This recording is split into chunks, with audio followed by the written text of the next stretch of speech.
Thank you for being a part of our school improvement conversations today.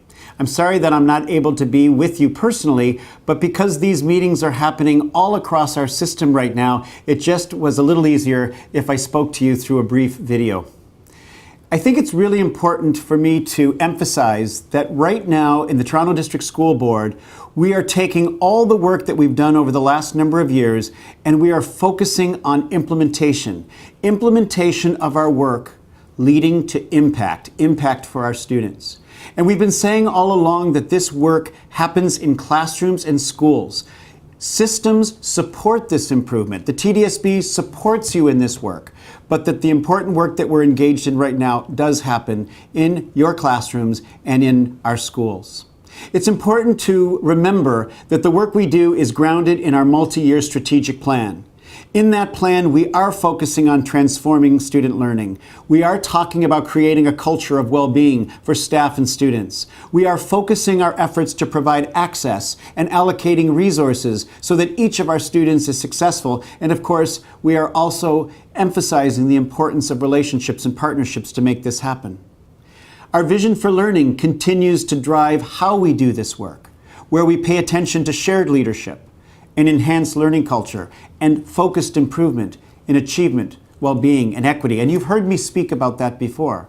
And today is an example of that shared leadership because the work we do in terms of school improvement to help our students achieve, to really strengthen their well-being, and to do so because we've created equitable learning environments for all, that happens when we share the work.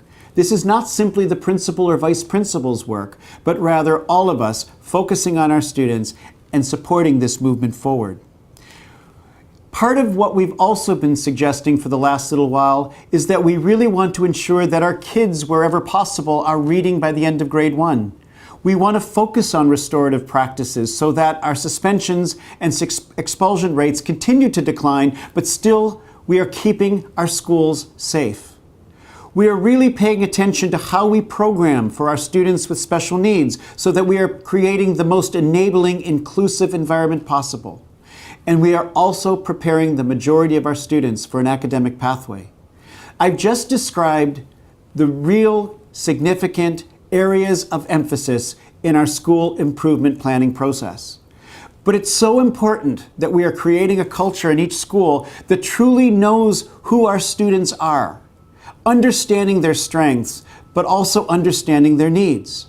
When we're creating a focus at your school, say in achievement, it's important that we're looking at all the data that's necessary to make a good decision.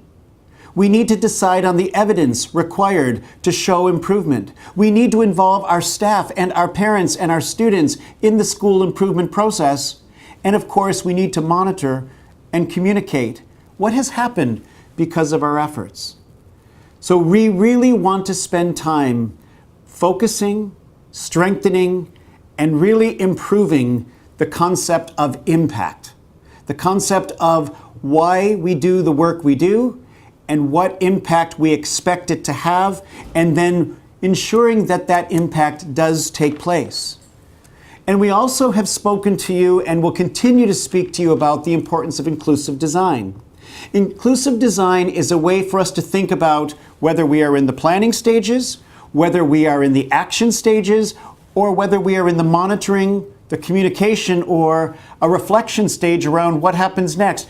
Inclusive design allows us to focus on 6 key areas: student voice, front and center; the importance of data that drives our efforts; the importance of engagement of our families and communities so we really can serve our students well; the importance of leadership, which creates the conditions so that this work can happen successfully.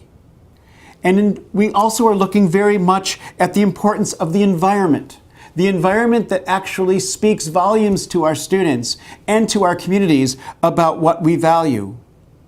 And last but not least, we speak about the importance of designing instruction that incorporates the identities of our students, and so that their story and their history and their experience can be found in the resources that we choose, in the learning opportunities that we invite them to, and in the learning throughout the school and in their classrooms that takes place. I am confident that as we do this work, and we ask you, as I said earlier, to focus on what's important in your school, as well as to pay attention to some of the systemic issues that might involve many of our schools. For example, we do know that math continues to be a challenge in many of our schools.